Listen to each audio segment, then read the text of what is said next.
You are tuned in to the Black Talk Radio Network. For podcasts and live program scheduling, visit us on the web at blacktalkradionetwork.com.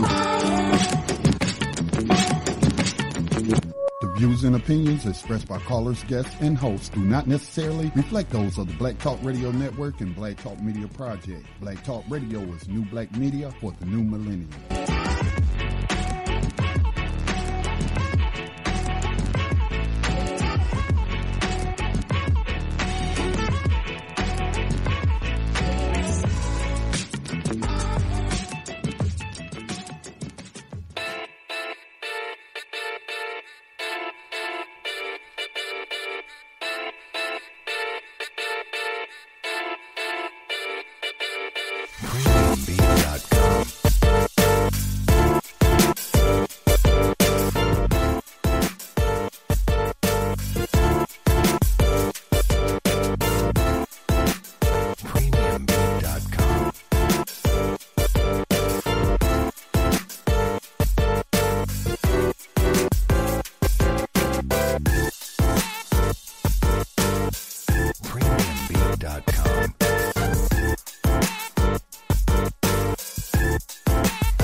Welcome everybody to the Melanated Roots radio show, brought to you by the Black Talk Radio Network.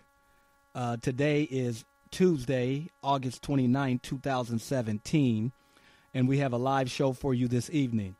Your host for the show today is Brother Tommy and Brother Rio, and our topic is going to be part 2 of The Oppressor Has No Intentions of Loosening the Noose Around the Neck of the Oppressed. If you would like to ask any questions or share some information on this topic, please call 866-510-9025. In addition, for a way for you to support the network and to make sure that we continue to broaden this platform, we would ask that you join the BTR community. It's our own Facebook page where we can share and exchange ideas and have conversations with them, being with people of like mind. We don't have time to be arguing with people on Facebook. So that's just $24 a year, and joining that would definitely be beneficial to our conversation and greatly benefit the platform and the network. What's going on, Brother Rio? You with me? I am here, brother. I am here. Okay. Getting a little echo, though. Okay. Who, you sound echoed? You're coming in pretty good. I'm getting an echo. Yeah, also, I want to let the people know that the Tando radio show is not going to be showing live today. Brother Dave has some things that he had to handle, so we're going to move our show into this spot for today. But Dave has plans on being back to his regular scheduled time for the Tando radio show from 6 to 8. Monday through Friday. So you're going to get the best of Melanated Roots tonight. Like I said, we're going to come with a part 2, and we're just going to bring some information, and if there's some questions, some information needs to be added to the table, go ahead and call on in and raise your hand, and we'll bring you on. There's a lot going on, especially in terms of the storm going on down in Houston, and there's a lot of information coming out. 51 to 55 inches of rain has dropped. I have a family down in the Houston area. I just got a text from my cousin, and he showed me the front of his house, and the water is pretty much at the point to where it's level with his driveway. He said he's good and the family and everybody's safe, but you know the only issue is they're running out of food. So we definitely gonna talk and discuss this incident that's going on in Houston, what's causing it, A lot of people want to talk about HAARP, and is these type of storms being directed and placed in certain places. So we're going to discuss it all. Brother Rio, you back with me? Yes, sir. I am here. Just listening to you drop the information, brother. Okay. Well, go and give the people a taste of what's on your mind, brother. Well, I just wanted to say greetings to everyone and appreciate the extended platform today.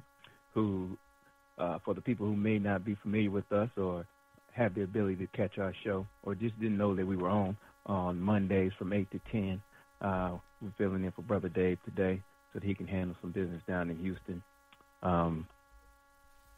As I was saying, brother, or as you were saying, what's going on in Houston is definitely a tragedy in the sense that, a lot of people are suffering. I don't know if they have any information about, loss of life or how many people are suspected to be, have lost their lives today or to this date. But one thing I wanted to point out is that, we are pulling together as a community to, help the unfortunate and the people who are trapped and, by flooding. They may be on an island or stuck on the roof of their house or, as your family members are suffering from running low on food and, probably water as well. But we have come to the aid of these people, and, there are many within our own community who are also down there trying to look out for each other. And I can't help but to wonder, why can't we keep up this level of aid to each other? Because if we can do it in the worst of times and we can do it in the best of times, then we have some kind of consistency to be able to build and grow and have a base or foundation that we can continue to move on and have expectations that we have to live up to each other about. You have any thoughts on that, brother?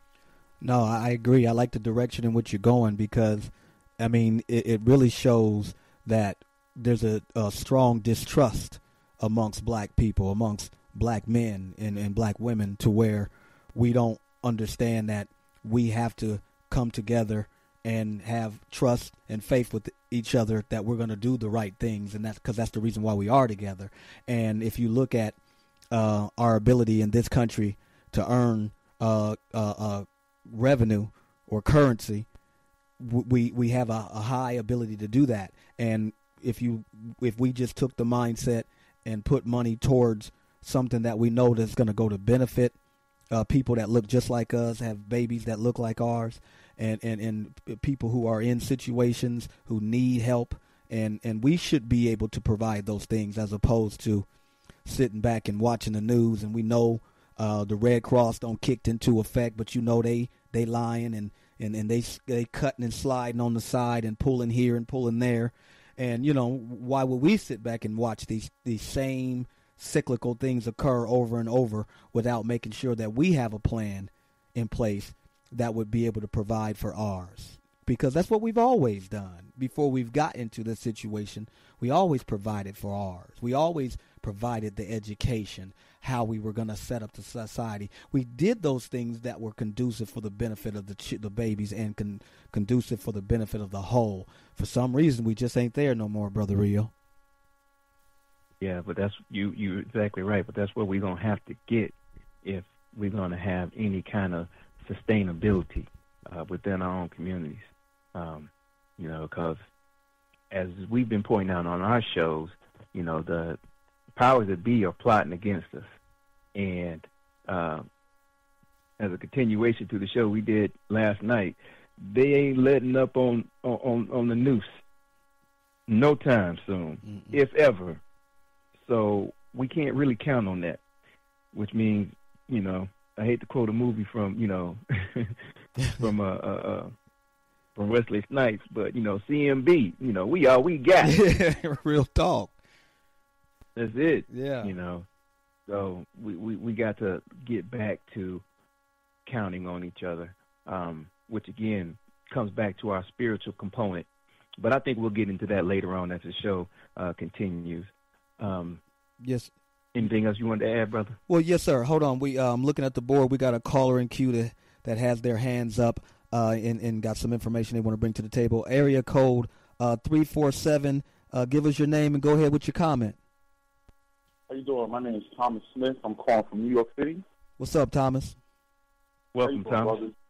Thank you, man. I was just listening to what you said, and what you guys said was so true. It doesn't seem like we've been able to get it together since integration.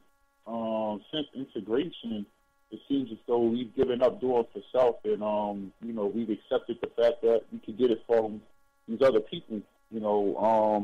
Which is very sad. Very sad. I've been looking at this flood on TV. Yeah. And I'm in New York, of course, so my heart goes out to all of the non-white people in Texas. Mm-hmm. I just wanted to say, it seems like people are saying that their homes have not been damaged or were not damaged or flooded until today. All of a sudden, they, one part of the day their house is totally empty or the water's in the street, and the next minute they have 3 feet of water in their house and they have to evacuate. Mm-hmm. And it's starting to sound a lot like Katrina, where they got people out of their areas. I could expect a lot of black people will not be coming back to the Houston area that were there before. Mm-hmm. And I'll mute my line now. Thank you. No, hold Thomas, you still there? I'm still here. Yeah. Let me. I want to. You making a very serious point, especially when you just mentioned how yesterday, there was water, but people's houses weren't totally flooded out. But then here you come today, boom, people's got water all through their houses. And when you say that's similar to Katrina, talking about when they decided to blow those levees, boom, and the difference in the amount of water that came in, as opposed to, I think what I've seen where your link is, where what we need to talk about is they're talking about what they are saying is a controlled release. Remember they were saying that on CNN? Absolutely. They've been talking about a controlled release of not so much levees, but because I think that that area is pretty above sea level, unlike Louisiana, where they were like in a bowl, mm-hmm. and a crack occurred on the outside, and all the water came in. This seems to be like they wanted to have water go through different canals and rivers and reservoirs that they built around that area. To start tunneling things out. But that the point I was trying the connection I was trying to make on that is that's what they're saying in terms of the controlled release. But that controlled release could be very well the same thing as the breaking of the levees, the intentional breaking of the levees, in terms of saying, yeah, we're going to do a slow release and make it go into this way and that way. But in reality, they know exactly where it's going and what communities and what land masses that it will cover. You feel me? Brother, that was my sensitivity exactly. You said it better than I did. You just said exactly what I was trying to convey with my point. Absolutely. Yes, sir. Because we don't know, they plan this stuff way in advance. They know where we live. They control where we live through redlining and other practices. So it's very easy for them to have a controlled release of water into the black community. Yes. That they probably been trying to gentrify or get into for a long time now, and this is the excuse. Yes, sir. Go ahead, Brother Rio. I just want to say one more thing about this. Ahead, also, I saw a report on the news about the ground in the Houston area because of the oil refineries. There's a lot of toxic chemicals that are inside the ground, and the EPA has been mandated to clean it up. However, every time there's a storm, they have not done it yet, and every time there's a storm, those toxic chemicals come to ground level. And a lot of this water that you see people walking through is toxic water. And I expect to see a lot of health problems. And, of course, the areas that this ground is saturated with this chemical happen to be areas that are mostly non-white. Mm. Yes, sir. Well, you're absolutely right. And I'm going to add on to that statement. Not only are you going to see people getting ill from having no choice but to go out into the water, either from lack of food or lack of water or, just daily functions. They just have to get down in there. You're also going to see an aftermath of continued illnesses and dis-ease because people's immune systems are going to be greatly lowered from the toxicity of the water, but also just from the general, lack of accessibility to food and also to, good sources of water. Because the longer this goes on, then, you're going to be scrambling for whatever food you can get as well as, whatever water is potable. So, this is going to have ramifications as far as health consequences for, months and maybe even years to come, depending on how people cleanse themselves or, recover from these atrocities. But good points, brother. Well said, and we feel for the people down there, but we understand also that, things are being orchestrated as well to the detriment of melanated people. So, we need to be vigilant, and we got to stay on our P's and Q's, and, that just kind of solidifies the point of we need to get on point with each other and be able to come to each other's aid in times of need, and also when we're doing well, so that, when times of need come around, it's not as needy, or we already have plans that we can execute to evacuate or to help our brothers and sisters out, so, the consequences aren't so great. You got anything to add to that, Brother Thomas? No, I agree. I appreciate your call, Brother Thomas. You got anything to say? Yeah, what you just said was, our last time of dire need as a people was pro-civil rights ever, where you saw a lot of black people, even though there was a lot of division. Usually, we understood who our enemy was, and I think that integration has kind of put like a wall in front of a lot of our people's eyes as to who exactly is causing all of our problems. They start blaming each other as opposed to blaming the white supremacists. So I think that you hit it right on the head.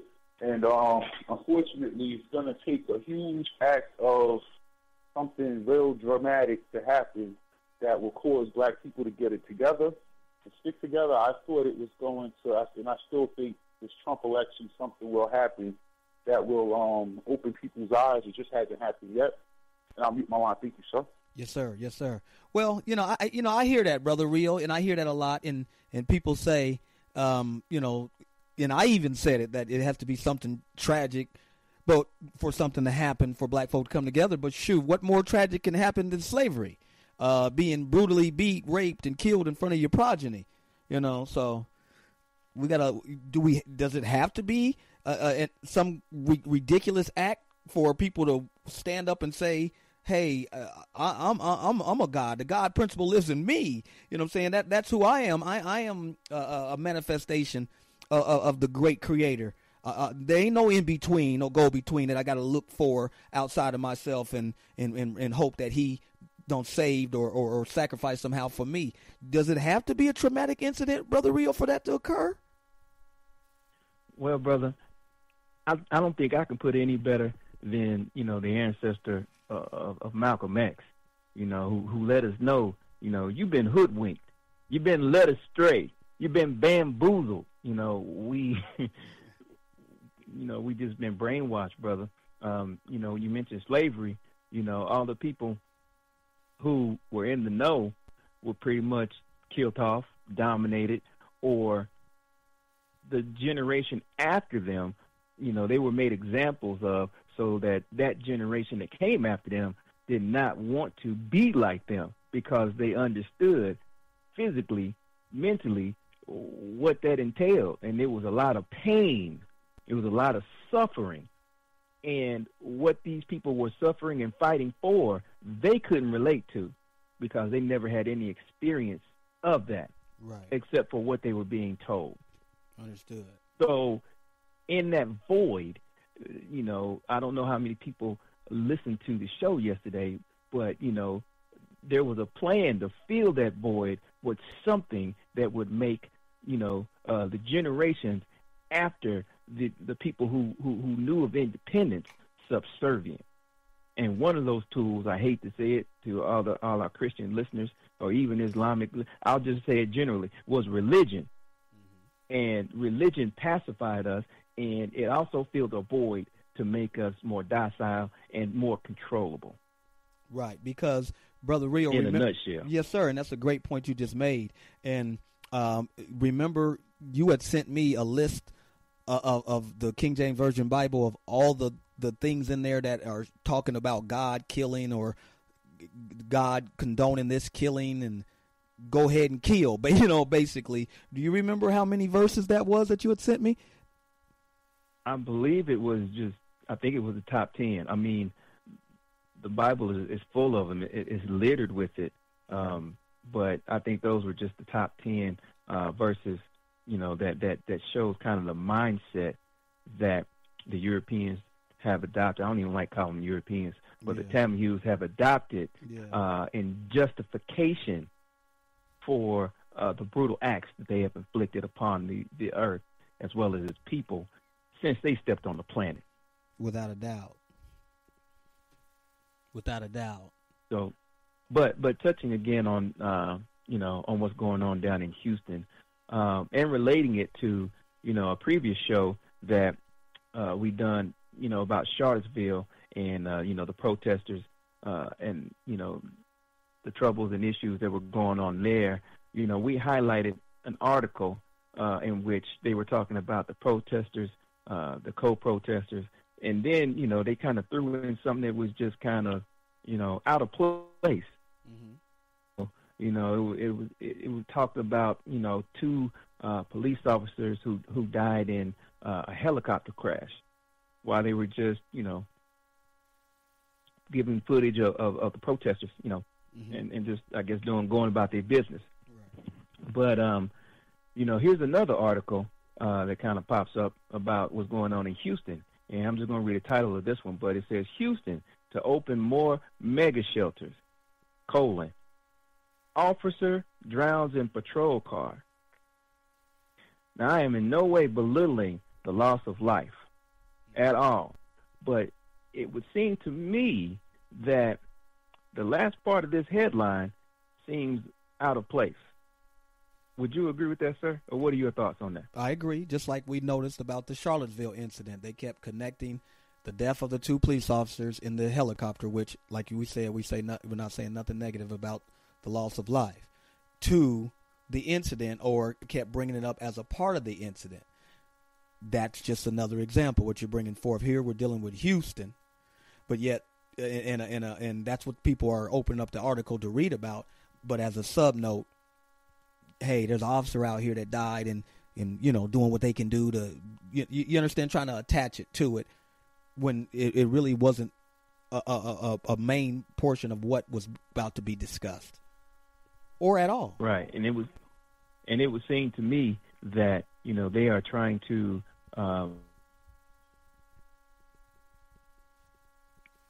for the people in uniform.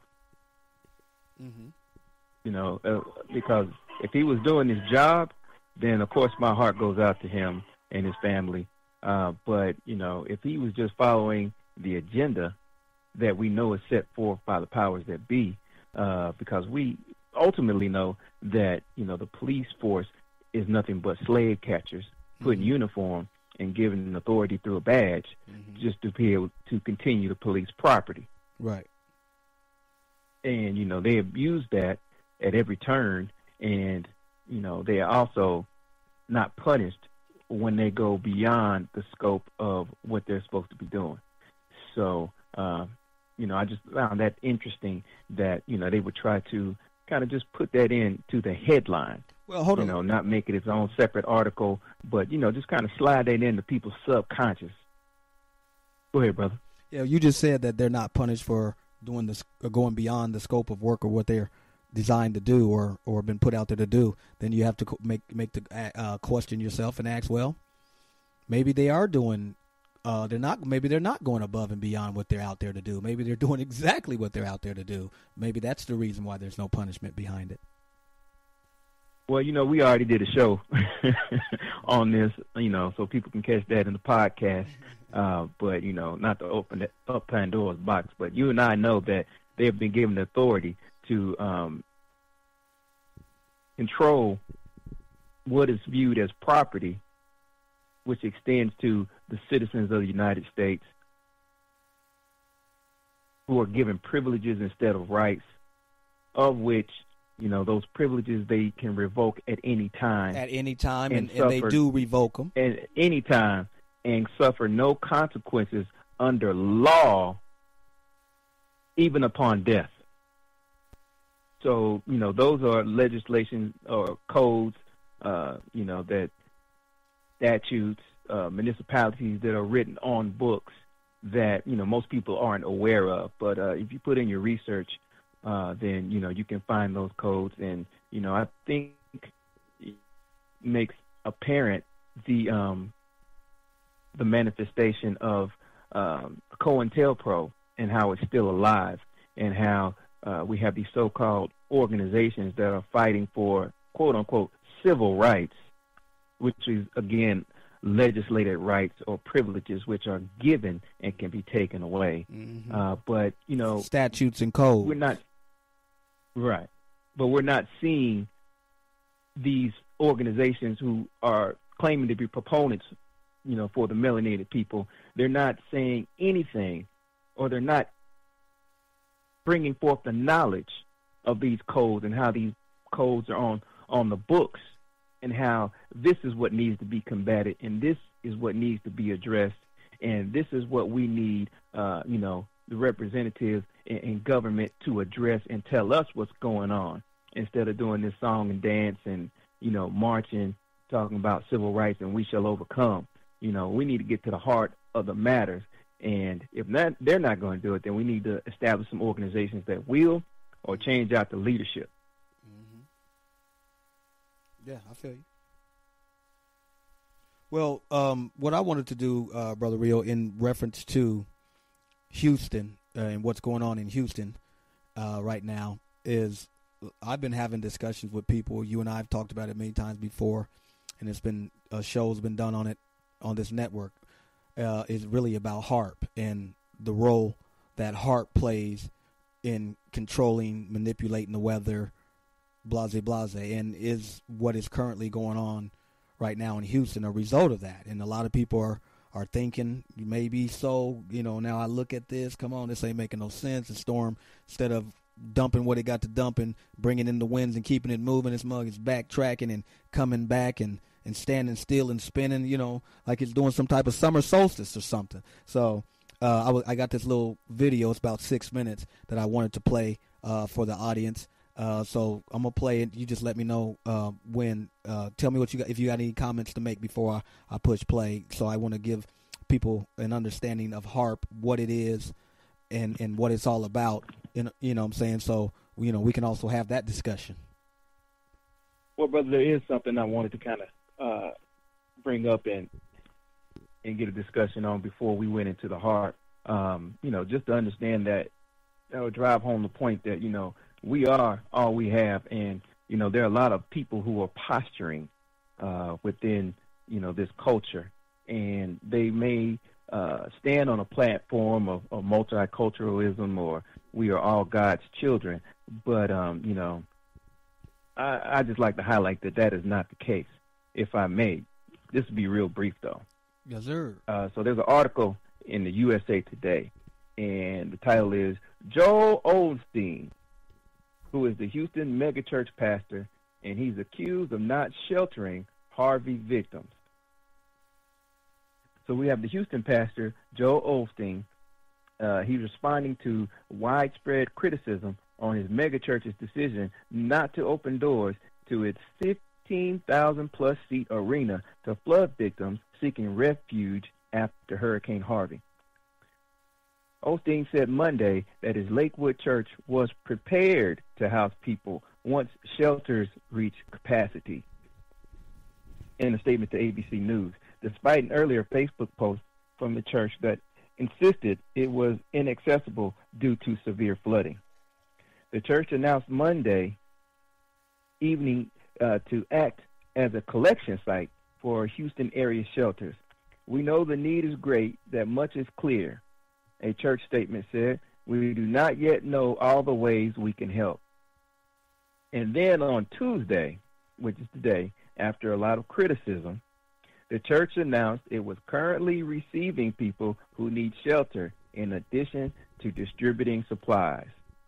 Meanwhile, thousands of victims sought shelter in the George R. Brown Convention Center about 6 miles northeast of the church. ABC News reported the facility held 6,000 evacuees, 1,000 past its stated capacity. So I just wanted, to highlight that because, again, this is supposed to be, someone within the community who is supposed to, overlook the agendas, especially during times of crisis, in times of need, and pretty much view everybody as God's children and help as many people as possible. And yet and still, not until he's put under scrutiny and, is being criticized, does he open his doors to evacuees. Yeah. What are your thoughts on that, brother? Yeah, I mean, or does that pretty much say it all? Come on, I mean, these pastors. I mean, in my opinion, these Tammy Hughes giving their opinion of God and what God means and what God said in this scripture or that scripture, or their exegesis behind this scripture or that scripture. I ain't trying to hear it, bruh. You know what I'm saying? Ain't no one of these cats can run up on me talking to me about religion and God said this and this is what God meant, because, you know what I'm saying, I don't have to listen to what you say. I can just watch what you do. And what you kicking, I ain't trying to hear it. This is our information, our knowledge. You didn't understand it when you came in and misinterpreted it anyway. You basically took the power in it and used it against the masses of the people to create that control factor. You coming to me hollering anything about God and God's perspective, I ain't hearing it. Period. But hold on for a sec, Brother Rio.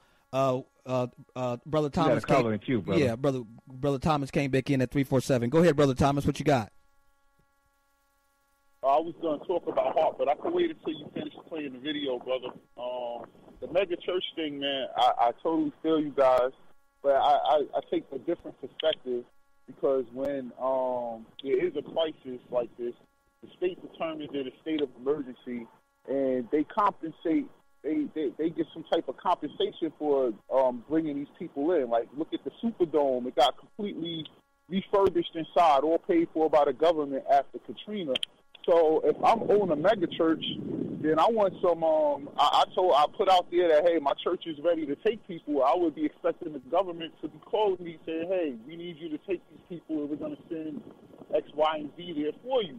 If they have it, I kind of feel like, hey, that's the setup. Because who's going to end up at that church? A bunch of white people. You know what I'm saying? Right. I want to make sure. Unless my church is only taking care of black people, then I want some federal money for opening my church to the public. But I'll wait till you play the HAARP tape, my brother. Thank you. Okay. But Rio, but also he made another good point as well.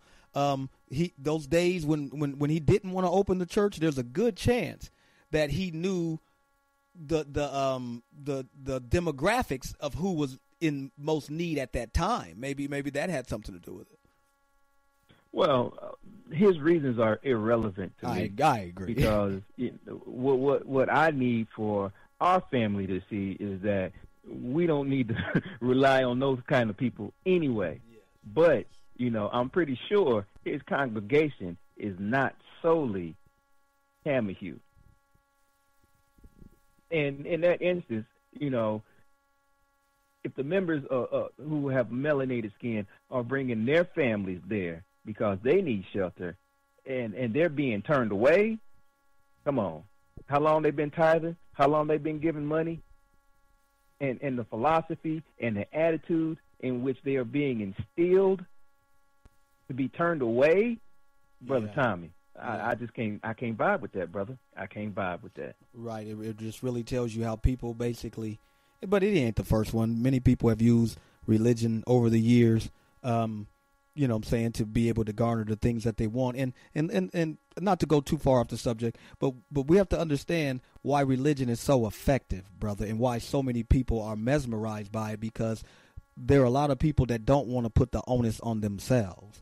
They don't want to realize that, hey, I am not separate and outside of, you know what I'm saying, to where I have to go through something or someone. I am a direct emanation of that which is. If you go to an ocean and you pull out a cup of it, that water that's in that cup is still the ocean. You know what I'm saying? There's nothing in between it that causes this or that. So you have a lot of people that don't want to put the onus on themselves, that I'm the one that's got to bear this cross. I'm the one that has to put forth the effort and the disciplines in my life to make sure I make that connection with oneness, that I put discipline in my life to where I have humility in these things to where I can raise to my higher self. People want to put that responsibility on something outside of themselves. This entity outside of themselves is doing these things for them. I think, you know, that makes an easy playground for people talking a lot of religious dogma. I agree. And, you know, some of that is conditioning, again, from slavery, because we were taught not to be self-reliant. How can you rely on your family structure when your family structure is being torn apart? Mm-hmm. Daddy's being sold to Mr. Johnson on the other side of the county. You know, baby's being sold to, you know, the Jim Bob down the road, and you know, and the parents know what kind of personality Jim Bob has, because he comes up to the plantation all the time. You know, picks whoever he wants and does whatever he wants, and then he goes about his merry way, with no protection from, you know, their own master. So, you know, you can't rely on your master. You can't rely on the person who's holding you in servitude against your will. You can't rely on the people who care about you most, because either they get sent away, or they get reprimanded, or they get killed.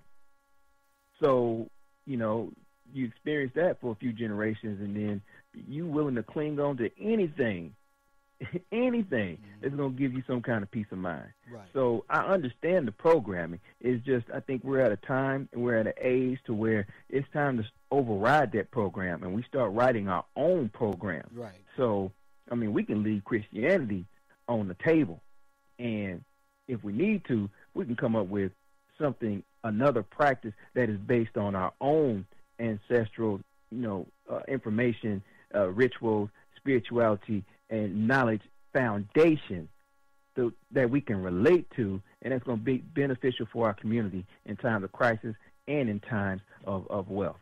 So, you know. Yeah. Let me say one more thing to that.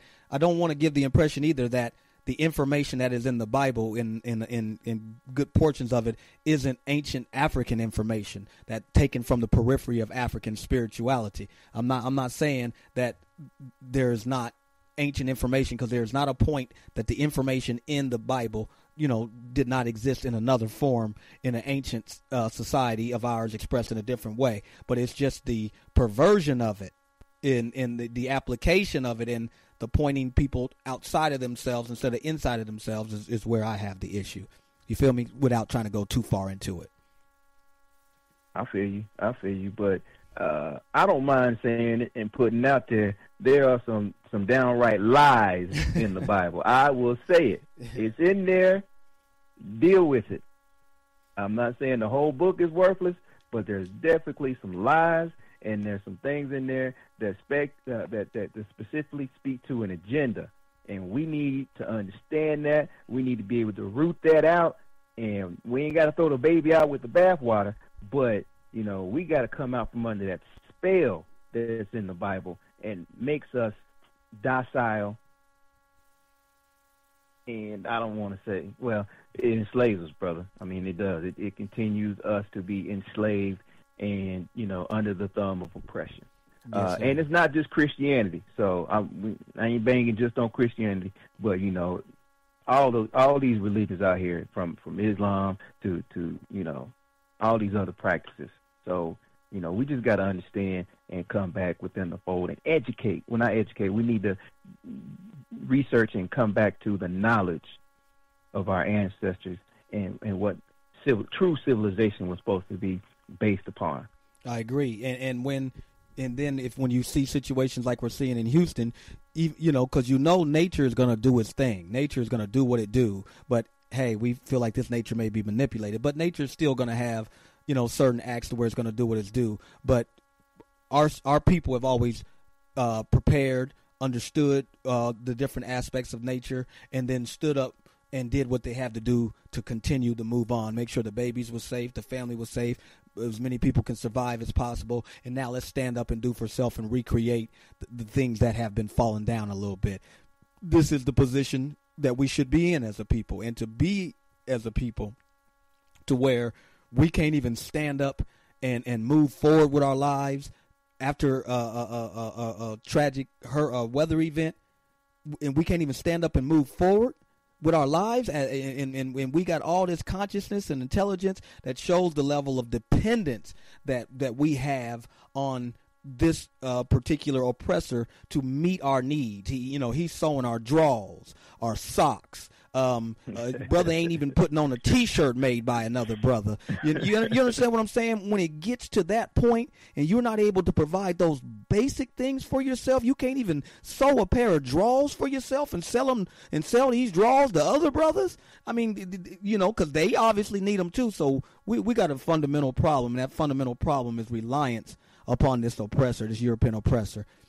Hold on for a second, Brother Rio. I think Brother Scotty raised his hand. What you got to say, Brother Scotty? Hey, what's going on, brothers?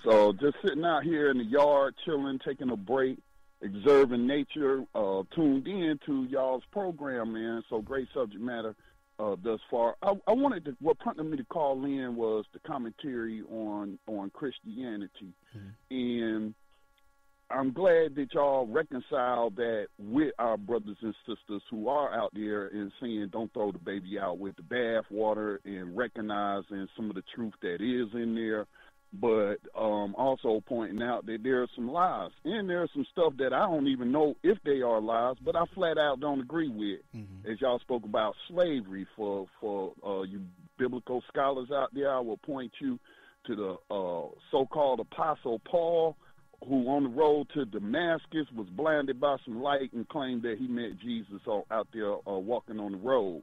But when he was in prison, how he condoned slavery, where he met this person who had escaped slavery, had ran away, and they were in this jail together, or prison, whatever it was, under Roman authority. And what's that word when they try to convert you? Proselytize. Yeah, and so he converted this dude to whatever brand of Christianity Paul was preaching to him, and told him to stop running away. And then he gonna write the guy who was enslaving this individual and saying, "Oh, he's a Christian now." And I talked to him. He's going to stop running away, and you need to stop abusing him because he's now your brother in Christ. Mm-hmm. And when I read that passage, I was thinking to myself, now, truly a brother wouldn't enslave his brother. So that right there is a red flag. You know what I'm saying? Yes, sir. He's condoning slavery. And people are correct when they say, I mean, not only the Bible, but other what they call mainstream religions, mm-hmm. In the Torah, Judaism, as well as Islam. Mm-hmm. And so that's why I kind of like the direction that John Henry Clark and Malcolm X was on with their Organization for African American Unity and making it a non-religious organization. And we should be able to have grown-up conversations without people getting so offended, mm-hmm. because you're saying something against what I'm interpreting as you attacking my religion, but what you're trying to do is just point out some fallacies of beliefs that have been put upon the world. But, again, stressing the Organization for African American Unity's mantra is that we got to organize on the non-religious, so we got to set that aside when it comes to, let's just say, like an issue of ending slavery. I don't care if you're a Baptist, Presbyterian, Sunni Muslim, or as long as you against slavery and ending slavery, then I can get down with you. Yes, all right, sir. Thanks, brothers. Yes, sir, Brother Scotty. I agree. How you feel, Brother Rio? Oh man, powerful.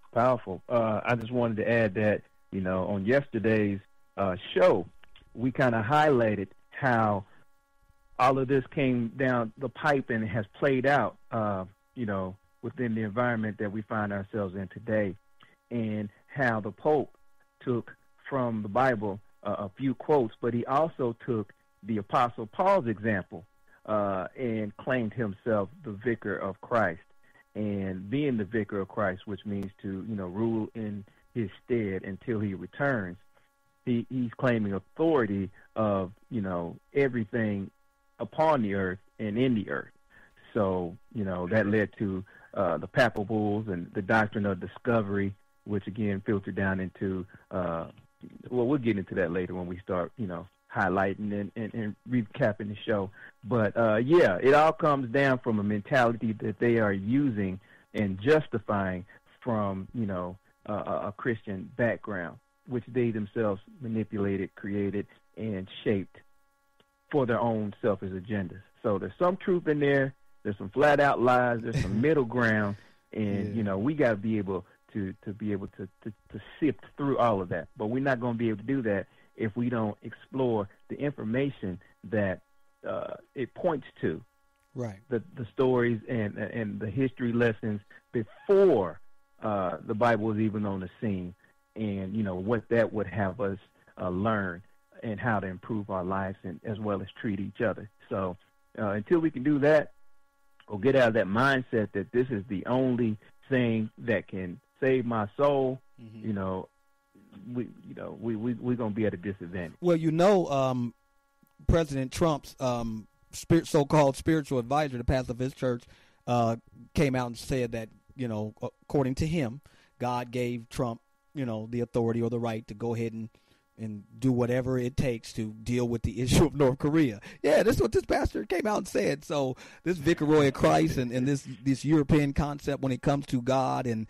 playing God and want to be God and then influence you to their God, that concept is ridiculous. But yeah, man, he just told Trump, hey, God said it's all right, man, do what you got to do. So if he shake and bake 2 million people, that's okay. And that's the Europeans' worldview. They know that those type of things have to occur for them to be able to continue on the path in which they're continuing on.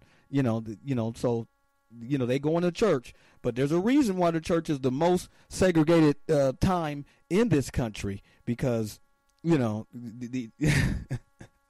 even want to get into that anymore, man. It's just ridiculous. Brother Rio, we got a caller on the board.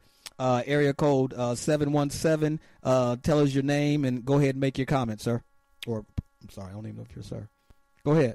Hey man, this is Brother Davis. Do the Wednesday night show. You guys got a good show going on here, and regularly I just call and give people a little insight on what I got planned for Wednesday night. I kind of got to listen to you guys, and I think that I just wish more ears could hear the show. The people who really need the conversation. Sad part about it is that a lot of them at this particular hour probably have something feeble that is a priority. But this is Brother Davis. I'm going to holler about tomorrow night's show. Yes, sir. In the midst of this natural disaster that is on us, and we have been prepping for this for a while through RDP, and we've had several vessels set up in order for people to be able to have the tools needed for things that are as simple as communication. We talked about having shortwave radios as well as ham radios and that sort of thing. But at this particular time, I just want to be able to talk to the people and have them call in and give ideas over the show in reference to what people can do in the circumstance that they're in, or what they would try to make a priority because of the circumstances they're in. So I ask you all the time to come to when you listen to the show, have a pencil and a piece of paper ready, because we're always disseminating good, positive information. So I look forward to those who attend that Wednesday night, Wise Wednesday with Brother Davis. I look forward to having you tomorrow night, and do call in and give tips. That tip that you give may be what somebody who's listening needs to hear. Listen, brothers, I appreciate the courtesy of allowing me to put that information out there, and you guys got a good show going, and be blessed, and we'll connect at a later date. Thank you. Brother Davis, let me ask you a question. Do you have a second? Yeah, sure. Yeah, when you see this incident that's going on like down in Houston, and I know you talk a lot about going in on the inside, could you maybe speak to the importance of having some silence, some internal space, and going within, and so in especially in these days and times, you know, when we see things like this happening in Houston, and how people can utilize that to make it through it? Yeah, brother, that's a good position, and the reason why I say that is because in situations like a natural disaster, these things are beyond our control, and therefore they may happen at any given time. Now, there are one time in history, a natural disaster was something that happened in nature, but because of the times in which we live and the advancements that have been made, some of us call these so-called natural disasters into question because of how they develop and how they do abnormal things. Now, they always have a dynamic as to why. Okay, you got a cold front moving in from the north and a tropical front moving in from the west, and they clash right there and they stalemate each other. Well, we know that any time that there is pressure at any given point, where the pressure is released at is where most of the escape happens, but you don't see that in these storms. You see a gradual stabilization of a storm in a given area, and then eventually it moves. I'm not saying that it's not natural. I'm saying that this looks like it could very well have been engineered. The sad part about it is that all of us know that there is a certain degree of technology out there that has this capability, but they constantly cloak it over the concept of conspiracy. Well, I'm going to tell you something. When it happens once, it's possibly conspiracy. When it happens twice, that may be a minute and very unpractical situation. But when it happens over and over and over, there's some engineering going on that we may not even know about. And the sad part about it is that of this are the people who are literally doing whatever they can to survive. And so we also have to understand that this could be a tipping point to initiate martial law, which literally changes the dynamic of the country altogether. That's a whole entirely different show. But yeah, brother, you have a very good point. I tell people all the time, the best space is inner space, because no one can disturb that peace unless you allow it. And that's where strength lies. A lot of people don't know where their strength lies. But it's certainly like times like this when people start to re-examining not only their faith and how they see themselves, but where they fit in this dynamic. And some of them will change and some of them will not. But whatever it is, we still have to be prepared to organize as best we can, pick up the pieces, and rebuild. So, I understand the question, brother, very, very, very deeply. And it bothers me because I see it on many fronts when you talk about technology and science. We are literally under attack on all fronts, and there is no time where we can relax, because when something like this may happen. So it's a very, very poignant question, man. Yes, sir. Actually, that's a show in itself. But look, I appreciate you allowing me to elaborate on it, but I hope that helps. Yes, sir, Brother David. Appreciate your conversation. Brother Rio, you got something you want to throw in there? Because we also got a caller on the ready to ride. The only thing I wanted to highlight was his very good explanation between how you can tell the difference between coincidence and conspiracy. If it happens once, twice, maybe coincidence, things can happen. But, when it shows a pattern, even if the powers that be or the propaganda machines are saying, oh, that's just a conspiracy, there's no proof of that, or what, well, the proof is in the pudding, and so I'm a big proponent of following the evidence and seeing how the evidence is playing out on the field. So, all those tricks that they may try to pull, well, it wasn't written by such and such. Well, I don't care who it was written by. I can see that this plan is being implemented by somebody. I don't care who it is, but it's affecting me and it's affecting my family. It's affecting the community, and we need to come against that, period. Not try to figure out, who that's a farce because, the person that they said wrote it, he never existed during that time period. Well, who cares? We still suffering under those same, instances. So we need to deal with what's at hand. Okay. But that's all I had to say, brother. Okay. You can move on. Area code 719. Just say your name and your comment, please. Hey, this is Ramon. What's up, Ramon? What's up, brother Ramon? Hey, how y'all doing? Hey, y'all doing a good job today. Sound like y'all doing a preppers upgrade with Dave show. I was doing a good job. And really, a couple of callers already took what I wanted to say, but I guess I should enlarge on it since I held on long enough to say it. The one thing I would encourage about the communication process that y'all, we're talking about trying to how to build some type of communication between us so we can do some SOS rescuing and stuff. Brother David said something that I myself been looking into very deeply, which is ham radio. And the reason why I do promote that as a way of saying I think all of us within our community would benefit from learning it is the number one reason is they announced that this was last year, they announced they're paying people to literally communicate for these type of situations right out of places like where I'm from. If you know it, it's not for the money. I'm saying that's a benefit for getting involved in something like that. That's a life saving. Could be life-saving for most people. Yeah. Especially in a time like that when you're closed off, and isolated. Another thing I would encourage people, this is obviously a future thing. You can't do nothing too much now. But we were talking about prepper items, and it dawned on me the other day, maybe we should all start having safety vests, the highly reflective kind, in situations like that. I know a lot of Dave was mentioning how people were on roofs and really probably couldn't be seen. Those would be good ways of people being noticed.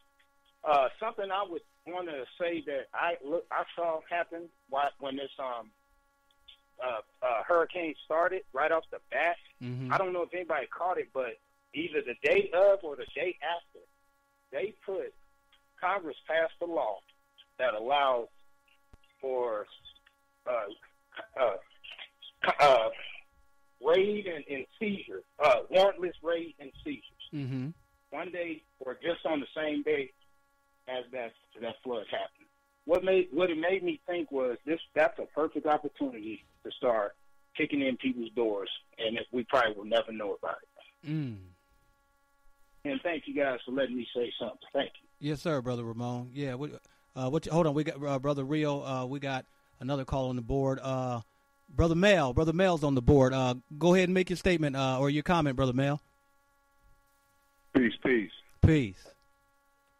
Good show, man. Yeah, they did really just pass that law literally like the day before it all went down that can come in your home without a warrant.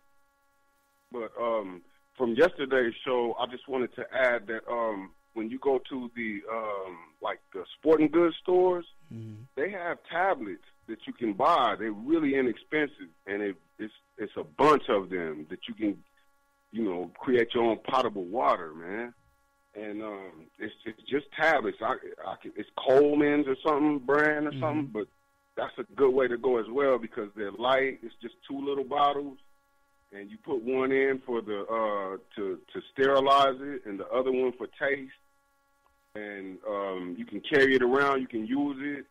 It's really helpful, man. As far as how much water does one of those tablets? How much does it make potable?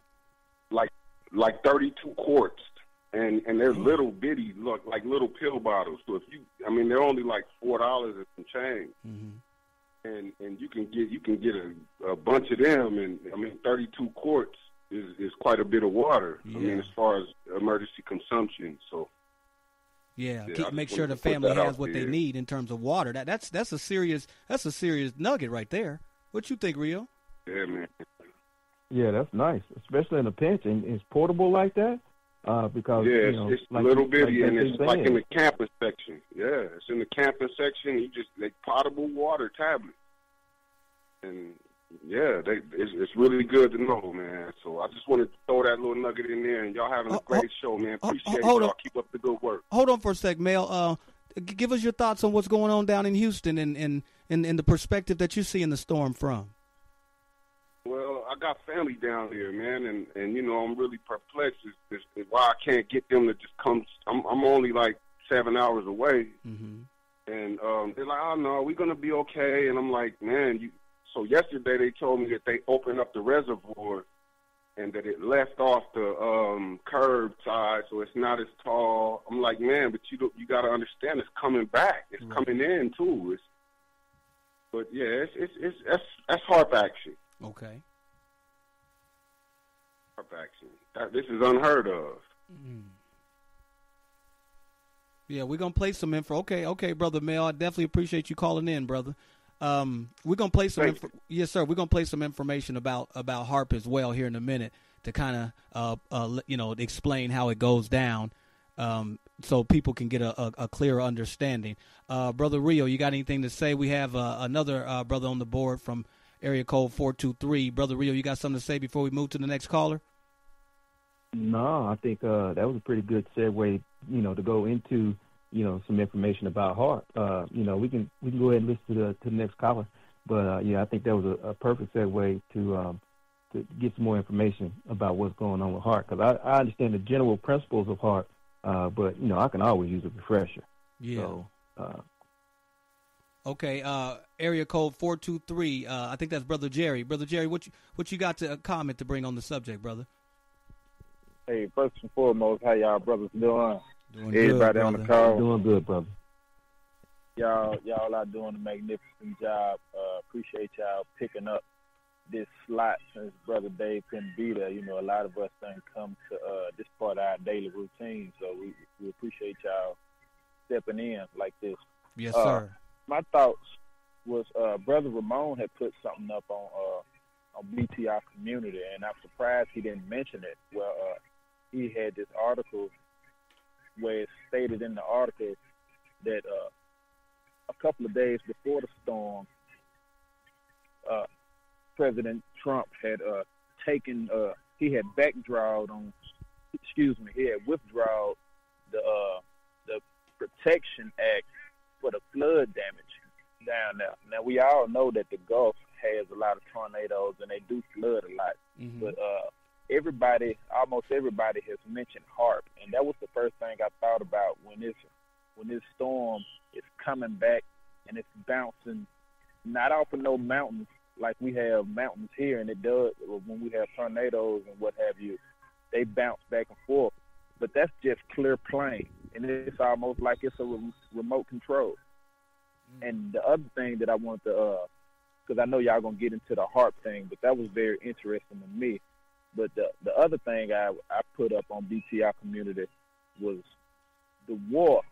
Brother Dave had been talking about it. I spoke about it a few times. The war between China and India has been going on all throughout this time, and then it just seems to cease and desist. Just all of a sudden, right after this hurricane bounced around Texas, they decided that they was going to chill out for the moment. Right. The Indian prime minister and the Chinese dude is having a meeting.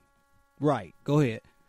Right. It just seems like it was a deterrent from what could happen to you if you don't cooperate with what I'm trying to do over here. And I could be wrong, but I just thought it was strange that this going on the other side of the world, and then we have this, what they call, and y'all don't see my air quotes, quote unquote, a freak accident of nature, and then they decide that they want to get in line. So I'm going to just leave that right there. Can't wait to hear the video. Appreciate your time. Yes, sir. Okay, Brother Rio, also it's time to go to a station identification, and then what I'm going to do, Brother Rio, is get into the video when we come back. Is that cool with you? Yes, sir. Let's get to it. All right, everyone. You listen to the Melanated Roots radio show on the Black Talk Radio Network. You are tuned in to the Black Talk Radio Network. For podcasts and live program scheduling, visit us on the web at blacktalkradionetwork.com.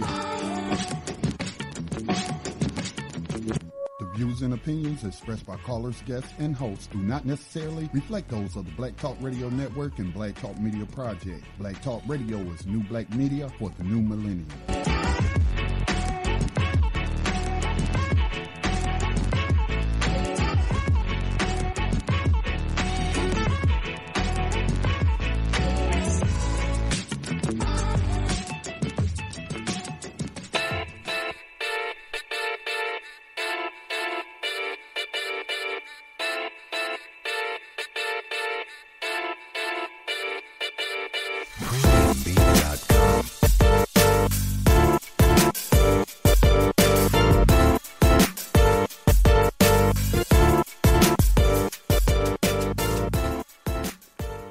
Okay, welcome back, everybody, to the Melanated Roots radio show.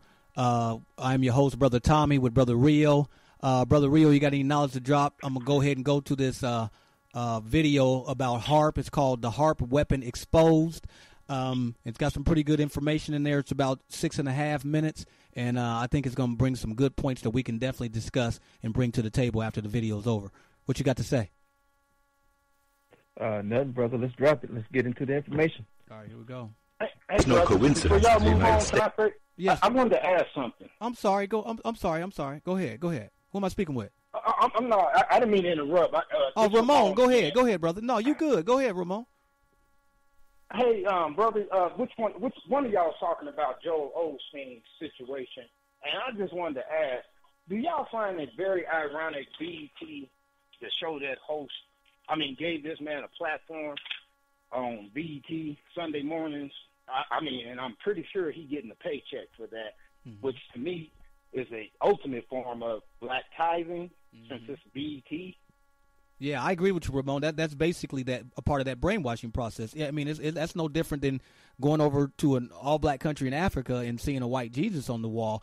You know, a lot of people who are buying into this state-sponsored religion are seeing Jesus in the image of these Europeans. So that is really what they want to see up there preaching to them, and the person coming to them, telling them different, godly this and godly that. A lot of black folks are being programmed to see it and to want it to come from some European.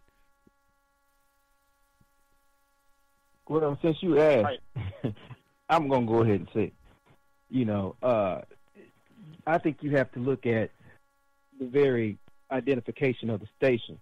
The title of the station is Black Entertainment Television. Ooh. So again, we have to go back to the understanding of the term black, which has been defined. We understand that it's a color.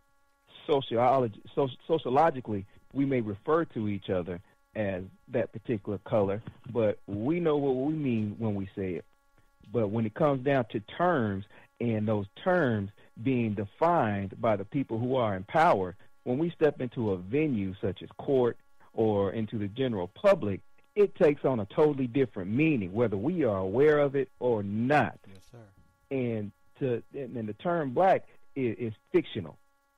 So, you have people identifying with fictional, which only solidifies the concept of being property or having rights that no white person in law, white is person who has status or standing, is bound to appreciate.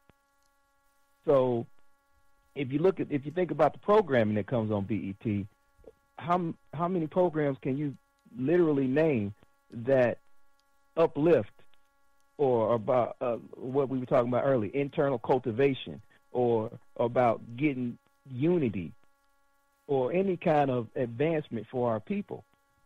I mean, you have to look at the channel for what it is.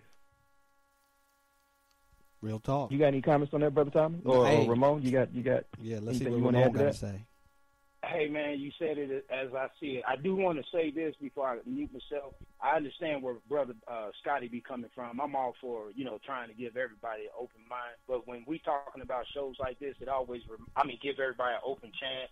I would say this being a native son of the South and coming from particularly what they call the Indian Territory of Oklahoma, the history that I know of tells me we better off trying to work with ourselves first. And if people really want to help, I think I have to lean. I think that's kind of what got Malcolm in a compromised position later in life. I think he was right when he told the young lady, the white lady, back in his day that, hey, help your people. Go home and fix your problem. Right. I think that's really where we have to keep our, like I said, it's not against anybody's decision, style, how they because I believe what Scotty and them think, to get rid of slavery and this stuff like this, because what we're talking about, to me, is a symptom of exactly that very industry. But I still have to promote first. I got to work at home with those that look like me before I can accept anybody else's offer. Thank you, guys. I'm moving my line. Hey, I'm in full agreement with him, Brother Rio. What you think? I'm in full agreement with that. Brother Moan, that was a very powerful statement, and I'll highlight why I believe that to be so is because when somebody tells you who they are, sometimes you just got to sit back and you got to believe it. Yeah. So a lot of times through media sources, these people are telling us who they are. So if you think about the story or the vampire and, some of the mythology that surrounds him, vampire, he can't come into your house and do you any harm until you invite him in. Mm-hmm. So, that constitutes a voluntary act. And after he gets inside, he does whatever he wants to do, which is suck your blood. He's living off your energy. He's living off of your resources. He's living off of you. And I believe history shows that has been a repeat pattern time and time again. As Brother Tommy always, educates us to or gives us the knowledge of the English scholar. What was his name, Tommy? Which one? The English scholars that went to Africa and formed a treaty, and then once they got their foot in the door, Cecil Rhodes. Rhodes scholar. Rhodes, yeah, Cecil Rhodes. He formed certain treaties with some African tribes or countries, and once they got their foot in the door, they changed the parameters of the treaty, and they did whatever it is they wanted to do. But it was too late at that point because they already got their foot in the door. So I believe that was a very powerful and wise statements that you were making, brother. Okay, go ahead, Brother Tommy. I agree too. All right, let's go ahead and get to this HAARP, Brother Rio, and I'm gonna put it on, and I think it's gonna spur a lot of good conversation. You ready? Yes, sir. States began building its own mysterious array of antennas in February 1992. They are located in Gakona, Alaska. The project is called HAARP. HAARP is the High Frequency Active Auroral Research Project, originally a joint effort of the Air Force and Navy in cooperation with a number of academic institutions. It is today the world's largest radio broadcasting station, but it's not designed to broadcast for human ears. It uses unique patented ability to focus the energy coming out of the antenna field and injects that energy into a spot at the very top of the atmosphere in a region called the ionosphere. HAARP is comprised of 180 antennas, approximately 72 feet tall, linked together to function as one giant steerable antenna.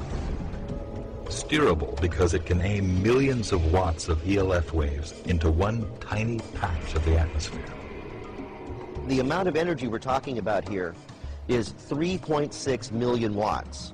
To give you an idea of what that is, the largest legal AM radio station in North America is 50,000 watts. HAARP is 72,000 50,000 watt radio stations injecting their entire output into a spot that's about 12 miles across by about 2.5 miles deep by about 90 miles up. This is where HAARP is pointing. It's an area located roughly 300 miles from Anchorage.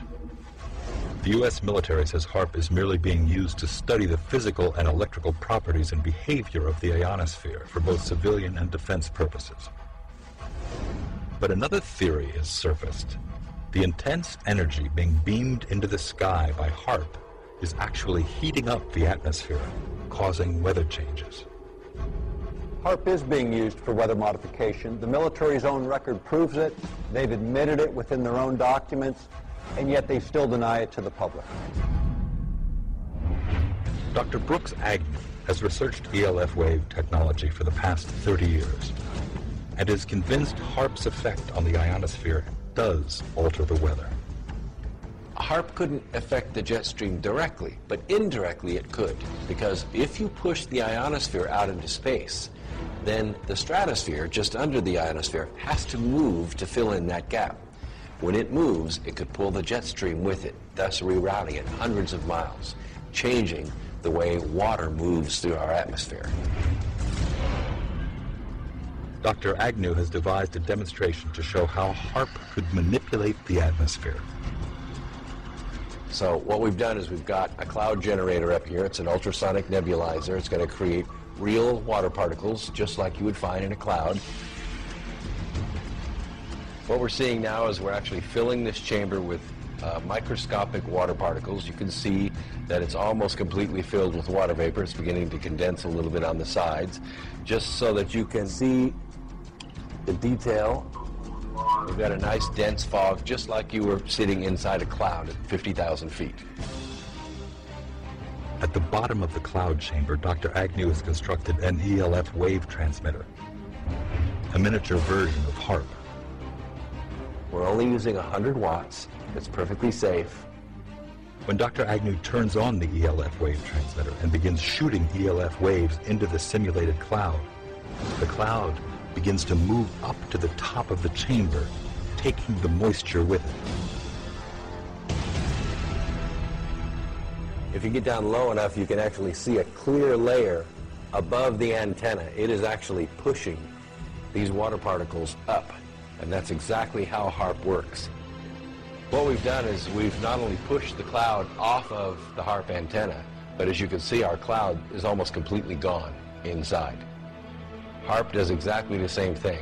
It ionizes the particles, pushes them out into space. HAARP is one of several ELF wave transmitters located all over the globe. The United States owns and operates 3 of them, one in Gacona, Alaska, another in Fairbanks, Alaska, and one in Arecibo, Puerto Rico. Russia has one in Vasilersky near Nizhny Novgorod, and the European Union has one near Tromsø in Norway. Working in tandem, these transmitters could potentially alter the weather anywhere in the world, changing the jet stream's course entirely, triggering massive rainstorms or droughts. Even hurricane steering would be possible by heating up the atmosphere and building up high-pressure domes that could deflect or change the course of hurricanes. The U.S. government is firm in its position that HAARP is just an atmospheric research facility. But is it more than coincidence that since going online, some experts have reported strange weather anomalies, including massive floods, hurricanes, and earthquakes? HAARP went online in 1994, and construction continued until 2007. There are reportedly a total of 5 known ionospheric heaters, including HAARP, in the world today. There are possibly 20 other ionospheric heaters in existence all over the world. There is no conclusive proof that any of them are being used as weather weapons, though they do have the ability to manipulate the ionosphere. And that brings us to something else. December 2001. Scientists at NASA's Ames Research Center in Palo Alto, California make a discovery.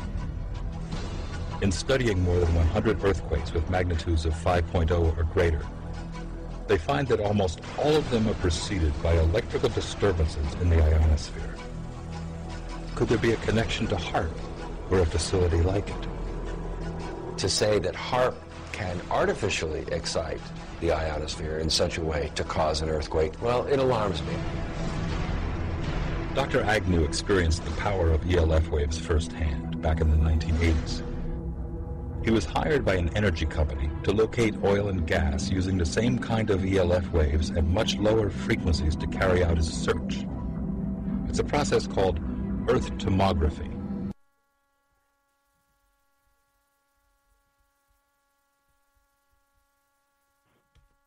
Okay, Brother Rio. I stopped it right there. I didn't want to. It was going to go into some other stuff, and that was a pretty good indication, or some of what I wanted to listen to. What do you think of what you just heard? Did I hear correctly when it stated that in tandem these things can control the weather, or change the ionic sphere, and therefore control the weather, or change the weather? No, you heard that very correctly, and more specifically, he spoke about the 5 places throughout the world where, in Russia, Europe, 2 in Alaska, and 1 in Puerto Rico, and yeah, that's exactly what you heard. Go ahead. And he also said there's a likeliness that there could be 20 globally. Mm-hmm. So what I take away from that is that the U.S. is not in sole possession of these instruments. So they have to have the approval of these other, let me stop calling them countries, these other corporations, mm-hmm. in order to use them for whatever purpose that, or whatever agenda that they have, which would have to lead one to ask, well, are these global agendas? Mm-hmm. Why are these corporations that are supposedly at each other's throats right now, why are they working together to be able to manipulate the weather? Yeah. Just food for thought, brother. I don't know if you have the answers. I was just putting that out to the fan. No, I feel you. No, I know it was food for thought, but I feel you. I'm in agreement, but I think that speaks to the piece that we were talking about, and how these countries are given over to the coming forth of the UN. The way you see them working together on that international scale, you basically could put a United Nations wrapping around that level of working together and communication. That's true. Okay. Go ahead. We got a caller on the board, area code 347. Brother Thomas, go ahead and make your comment. How you guys doing again? This is I've been studying HAARP for some time, and Europe does have one. Nowhere near as powerful. Although they do have something more powerful than HAARP, but not a weather machine. Russia's was the first ones with this technology, and they would use it. They had very small devices in Russia that people could purchase to create rain over a field. Brother Thomas, Thomas, do you mind if you turn your TV down in the background? Because we definitely want to hear what you got to say. I'm sorry. I'm in a different location than I was before. Oh, no, you good. You good. Okay. Is that better? I'm sorry. Yeah, you good. You good. Go ahead. Russia has devices that you could purchase as a person that you could, farmers use to create rain in certain areas where it might be a dry time. Those are illegal here. However, the United States doesn't need anyone's permission to do anything. They're the most powerful white supremacists. And they have used HAARP on several other countries as well as, the United States. They even have one that's on a ship that they could, a naval vessel. It's like a big globe on it. It's huge. And it just happened to be in the Japan Peninsula when they had the tsunami, ironically. Mm-hmm. Happened to be over there by Sri Lanka where they had their tsunami. Even more nefarious is under Europe and under France and Switzerland. They have CERN, which can also cause massive earthquakes, as well as it can cause clouds. But what's so unique about that is it could create a hurricane that already existed before. To say, put in the sky, recreate Katrina. You know, I mean, that's very powerful, indeed. And I'll mute my line and let other people talk. Yes, sir. Look, I got a question for you. I got one question for the Brother Thomas. Yes. Before you go ahead, Tom. Go ahead. I'll ask my question after yours. Brother Thomas, you said that you had been doing a lot of research on HAARP, correct? Mm-hmm. Have you ran across any information that you can share with the family about the earthquake in Haiti, and if there was any of those type of things involved? Oh, absolutely. However, in Haiti, I believe that was CERN. Because CERN is 300 miles underground, and it's I believe I apologize. It's 300 miles long, and it runs under Switzerland and France. And they can create black holes with this. They can also pinpoint energy to a specific point of the planet and cause an earthquake. U.S. has a miniature hadron collider. They just colliding two particles at accelerated speeds into each other, sort of like to create the Big Bang. But I believe they use that for Haiti, and there's a lot of, if you type CERN in Haiti in YouTube, you'll pull up a plethora of videos, and I would go for looking for, you know, the black people. I think Phil Valentine did great work on it. I think Delbert Blair. There's a bunch of scholars who they went in on that whole thing, especially Haiti. An episode of right when that happened, Phil Valentine came on a blog station called KTL, and he kind of laid that out, and he went into showing how there was oil in Haiti, and if you Google, is there oil under Haiti, you'll find that they're sitting on a huge oil field. They're rich. But they needed to get in there to do that. And if you notice, they haven't left yet. And who seems to be there? The oil people. What's my man? Dick Cheney's company. Blackwater. Halliburton. Halliburton. Yeah. The Carlyle Group is there. Yeah. Blackwater. All those companies that deal, Cargill. All those companies that deal with that type of stuff. The Koch brothers. They're all there. Yeah. So what are they there for? That's what they do. Wow. Real talk. Okay. All those Rockefeller companies. Yes, sir. Okay, brother. Appreciate brother that Thomas. energy. Appreciate that energy. Go ahead, Brother Rio. Brother Thomas, Yes, since you studied HAARP, and this might be, left field, but are you familiar with the collection of argon energy? Collection. Go ahead. I'm not real too familiar with it. Bring it with me. Bring it. Let me see what it's about. Tell me what you're talking about. Oh, I was asking Brother Thomas. I was seeing if he had some information on that. Oh, you already shut him down, huh? No, okay. no, I didn't shut him down. I didn't shut him down. Hold on. I was contemplating because tell me what you think. In my studies of health, they often talk about the experiments.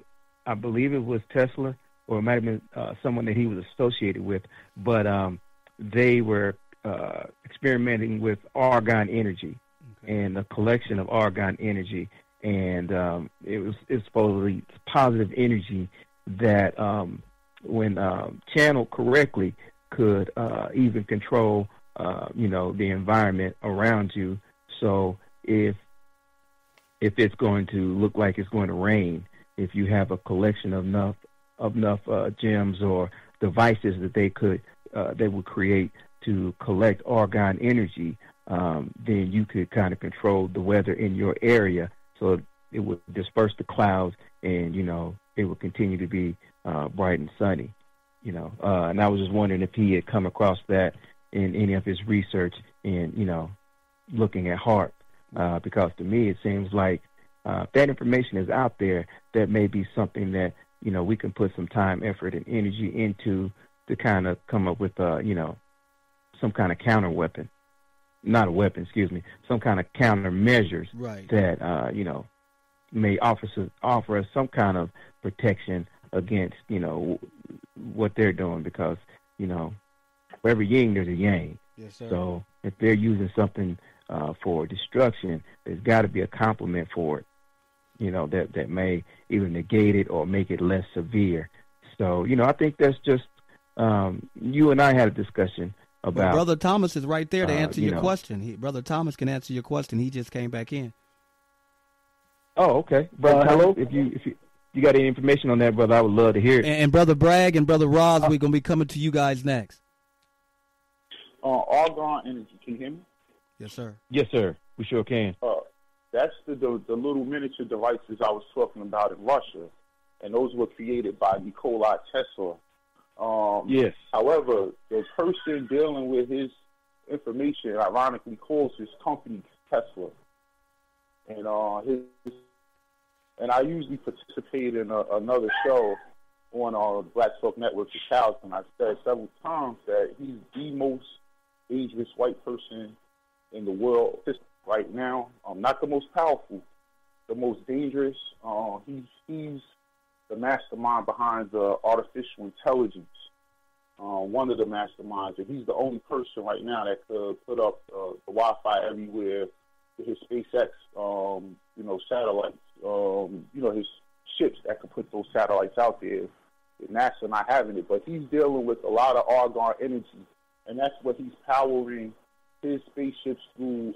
With his plan to power spaceships through through space, which is really dark matter, out of space. But he's going to use argon energy to power it through space, and that's why he's getting all this money to be the person to go to Mars and do all that stuff, because he really has mastered that technology. Yes, sir. Wow. He's put it underground too, in tunnels. Another form of it, if you look up the Boring Company, boring like you're bored, like boring company. But it's like they're putting these tunnels. They're called the Hyperloop, where these sleds will be pushing your cars across at speeds up to 200 miles an hour right now, but they're trying to get it to 750 miles an hour. Trains that's going that fast using this argon energy being harnessed by his equipment that he has. And he's also going to be the mastermind behind a lot of the solar. If you see, he got the solar roof panels. Mm-hmm. Now, anytime you see solar energy, that's coming from aborted black babies, because that is how you get the solar panel. Is through that. It's through melanin. They need condensed forms of melanin to be able to draw that heat in. And there's several articles on how aborted black fetuses are being used to be solar panels. And he has the solar panels now where you can actually buy like piece by tile to put on your roof, and each one is its own. I mean, he has some amazing stuff, and that's why I say he's the most dangerous white person, because the artificial intelligence he's created is racist. It's already been programmed to be racist. But I'll mute my line. Yes, I know I'm going on. Oh, no, you good. Okay, brother. No, I know exactly what you're talking about, brother, because, those same panels they're talking about putting on the pavement instead of pavement, because you can heat them up and, they'll be able to melt the ice. They also have LED lighting on them. And, so you can write signs on the streets or in your driveway, or you can use them. Their application of them are endless. And, they're starting to put information out about that stuff. So I know exactly what you're talking about, brother. That's good information. Thank you. It's good information. Yes, sir. Okay, Brother Roz, go ahead and kick your information. I know you got a heavy comment. Hey, peace to you, brothers. How's everything? Chilling. Going good, brother. How are you? Hey, I'm still learning. I'm doing okay. These white people are just white people. You know what I mean? It's interesting what you guys are talking about, because all of this to me is just ties into white people wanting to be the deity. They're trying to be God, and ultimately, I've said this before. White supremacy, in my opinion, is essentially an acute understanding and terror of genetic annihilation combined with three mentally functional mental illnesses. That's psychopathy, sociopathy, and acute narcissism. When you put all those things in combination, you get white supremacy the way that we know that it functions today. And ultimately, all of this weather control stuff, I mean, Dave mentioned it briefly yesterday, but he wasn't lying. This isn't new technology. This is them trying to be us.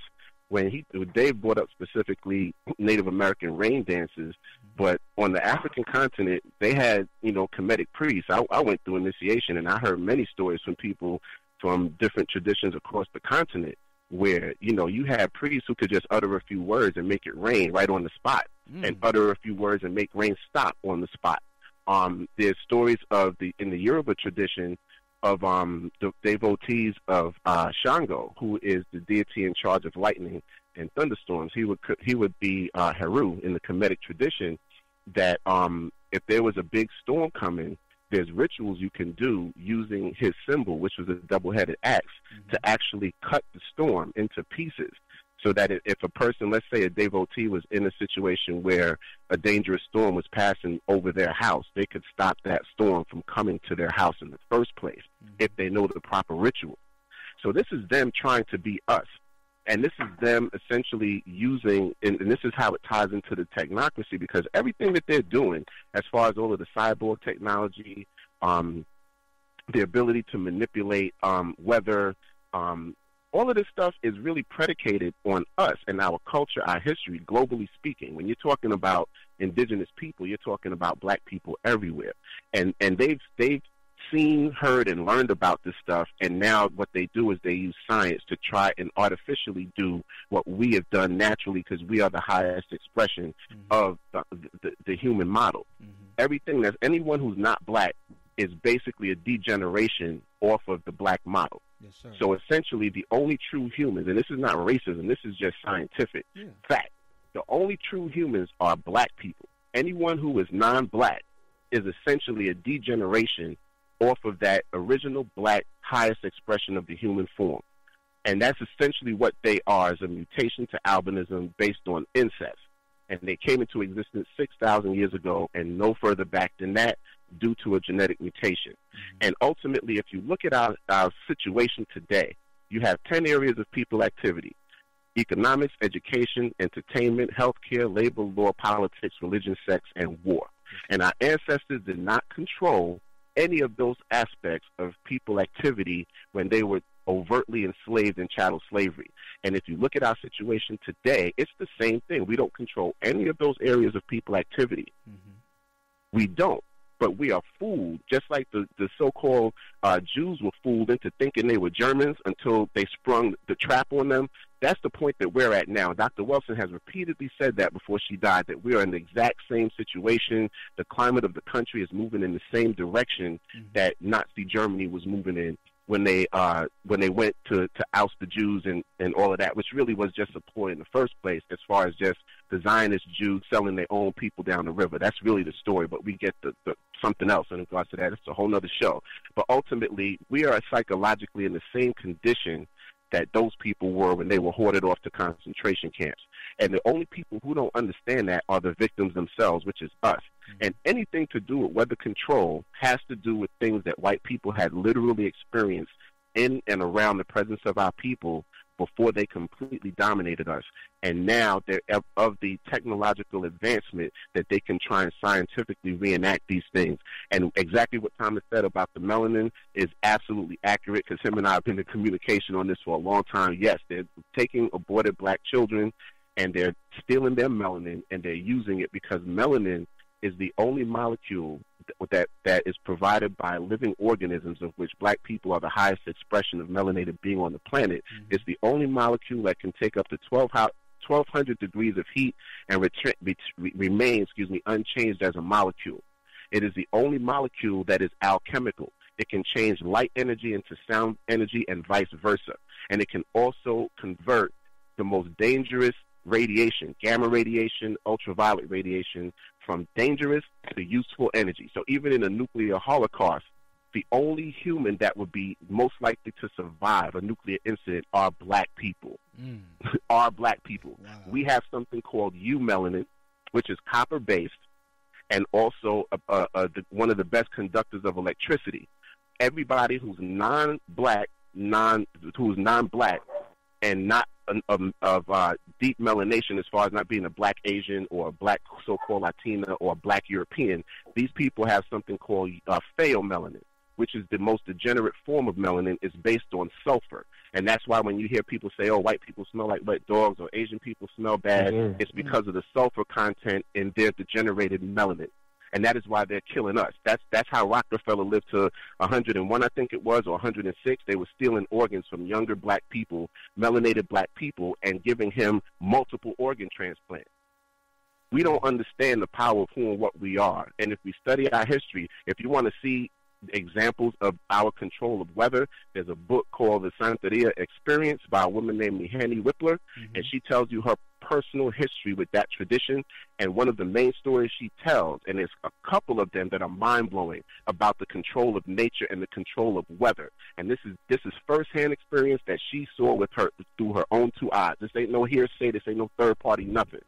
You know what I mean? So that's just one book, but there's a few more. You can look at Of Water and Spirit by Malidoma Somé is another great one. Indaba My Children by Alfredo Mutwa is another good one. So I'll just toss those three out for now. I'm going to mute myself. I know Brother Bragg got some powerful stuff to say, but I just want to say these people are playing God. It's nothing new. It's just that the victims don't understand they're being victimized, and that's the purpose of shows like this. So thanks once again, my brother. Sorry if I went too long. I apologize. Nah, I appreciate it, brother. You was definitely dropping. And, you know, that's why the show, we decided to name the show Melanated Roots, because we understand that they are using ancient knowledge and information to rule over us. Yes, sir. As they deceive us and continue to keep us divided and separated. So we don't realize that this is knowledge that was left for us to empower us. So they can't see it, but they know it existed, and they make us forget about it until they have the technology to either prove it to themselves or replicate it for themselves and control it. And then they want to bring it out like it's something new and it's the latest, greatest thing since sliced bread. So I feel you on that. And what you were saying about that melanin, I don't know if the family is into television and stories like that, but, you know, I watch sci-fi and I watch some programs because I see them telling stories, and these stories have some threads of truth in them. So if you watch a program called The 100, and I'm not going to go into details of it, but if you check out The 100, what Brother Roz was talking about and Brother Thomas was talking about, the value of melanin, you will be able to see that. You will be able to see that thread of truth in the storyline, as well as many other and retellings of ancient stories. So definitely check out that series. But go ahead, Brother Bragg, with your comments, sir, because I know you're going to drop something heavy. I just, you know, I got this book, HAARP, here, one of my books, The Ultimate Weapon of Conspiracy. Yes, sir. And this is just the back cover of the book. The HAARP project in Alaska is one of the most controversial projects ever undertaken by the U.S. government. The futuristic technologies, everything from super beam weapon to worldwide mind control device. HAARP has many possible scientific and military applications, from raising a planetary defense shield to peering deep into the earth. Jerry Smith gives us a history of the HAARP project and explains how it can be used as an awesome weapon of destruction. Smith exposes a covert military project and the web of conspiracy behind it, and leads the reader down a trail of solid evidence. The other things in this book, they're talking about mind control, magnetism and mind control with the heart. Now, you guys were talking about it earlier, and I was thinking, matter of fact, I was saying to myself that this is just like Katrina. I mean, the storm just suddenly just hoovering over Houston. It was moving all around, and then it just became stationary. That's what HAARP does. HAARP makes little storms in places. And you were mentioning Haiti. Well, they found out that Haiti not only had oil reserve, Haiti's got gold buried under Haiti. And they found it with the geo-tracking using the HAARP. The HAARP does a lot of things. They can go down in the earth, send the vibrations in the earth, create earthquakes. I mean, it's really fascinating just to read about it. And they did so much with this stuff. I mean, this book, this is called HAARP, Jerry E. Smith, The Ultimate Weapon of the Conspiracy. Everybody needs to read this book. Some of the things in here are just mind-boggling. Wow. And this is funded by your United States Inc. our hardworking tax dollars. Yes, sir. And a lot of it has to do with the things that Tesla came up with. They took Tesla's information and they used it after they got rid of it. Well, where Tesla get his information from, Brother Bragg? There you go. Tesla developed a lot of things. He went into the Egyptian stuff. All of this stuff comes from the Egyptians, and we the Egyptian Indians here in America is all around us. Your ancestors left it all over the walls. That's why all these pyramids where you come from. Mm-hmm. Everything is around us, man. We got to open our eyes. Just hidden in plain sight is what they call it. Mm-hmm. So because they miseducated, we still got to check our landmarks. We know who we are. We can't let people tell us who we are. We got to do our own due diligence and know what you're standing on. Everything that you see right now is about getting you off this land. Getting you off this land so they can have your land. Remember, they are pilgrims. They're Europeans. They're not of this land. We are Autochton. We are of the land. We are the copper-colored brothers. Mm-hmm. We match the land. The land matches us. It's an aboriginal people for every land.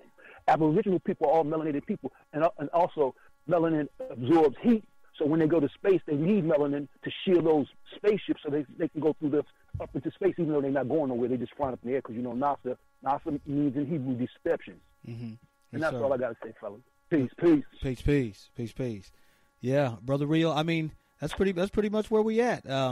We're sitting here dealing with people that are playing games based upon understanding the consciousness of the people, to be able to pick up and to be able to sustain a movement towards what they're seeing. They're recognizing that. It just ain't there, and they're taking advantage in every direction, brother. What you think? Well, I think they're staying within their nature. They are who they are. To speak to what Brother Roz, was highlighting on, me and you have had conversation, and I'm of the opinion. I may state it a little differently, but I feel that they are struggling between their psychosis. Is the foundation of witnessing the great feats, all the accumulation of knowledge, and all of the things that we were able to do in ancient times, and they viewed us as gods. And as we began to fight and war amongst ourselves, and they were seeking to be in the position that we were in, they wanted to raise themselves up. But their nature does not allow them to act in the type of divine expression that we are capable of. So they're warring against themselves. They want to be looked upon as gods. So in order to do that, number one, they have to smear the legacy and the name, as well as separate us from our own history, so we don't realize how great we are, because their contributions and their achievements, don't come close to the things that our ancestors were able to lay down.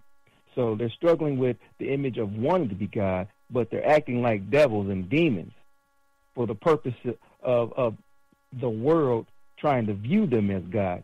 So that split is a schism, and it's causing a psychosis within him. He's at war with himself, so he declares war on everybody else on a global level, because since he set his feet on the planet and other communities became aware of him, he's been at war. Hell.